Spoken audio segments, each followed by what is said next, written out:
Welcome back to Klepper's Corner, where today we're introducing a special segment, Leopards Ate My Face Trump Edition.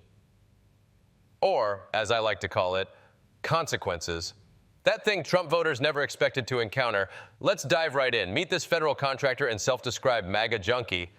He proudly told HuffPost that he was shocked. He is shocked when Trump's Department of Government Efficiency, or DOGE, cost him his job. His exact words, "I expected better from him after all I did," wearing the hat, waving the flag. Oh no, he wore a hat and waved a flag. Someone get this man the Medal of Honor. That's right up there with storming Normandy or eating a salad at Mar-a-Lago. Buddy, expecting Trump to spare you from budget cuts is like volunteering as tribute in the Hunger Games and then being stunned when someone tries to shoot you. What did you think was going to happen?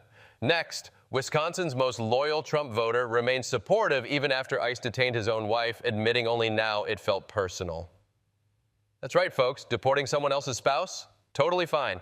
Deporting his own wife? Well, now you've gone too far.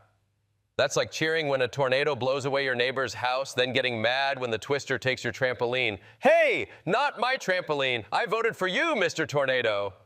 Then we have Skylar Holden, a Missouri cattle rancher who went on TikTok after losing nearly $250,000 of USDA funds because Trump froze federal aid.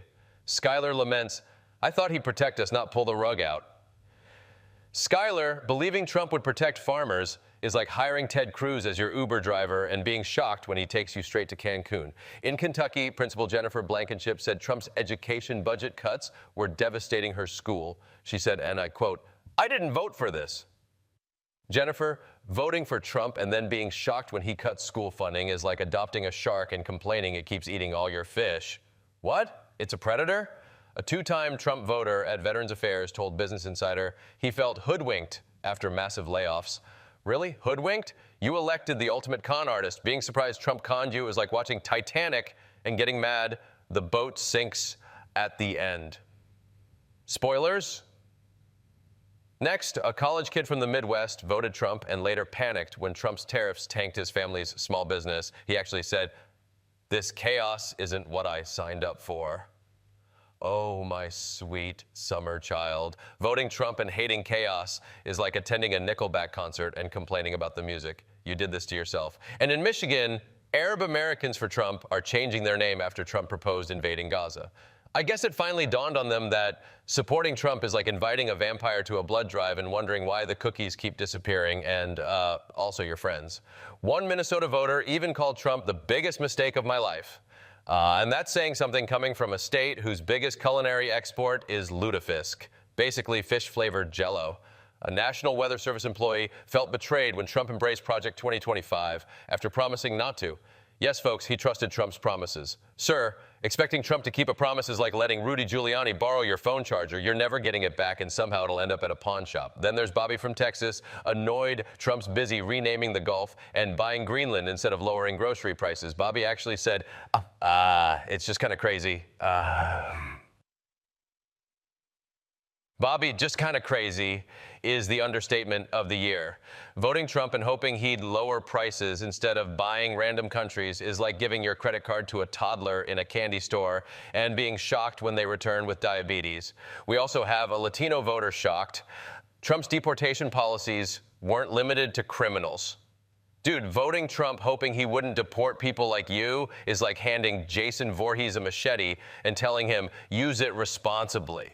Another voter panicked when she realized Trump's policies meant her undocumented husband might be deported. That's like lighting fireworks indoors and screaming when your curtains catch fire. Who could have possibly foreseen this tragedy?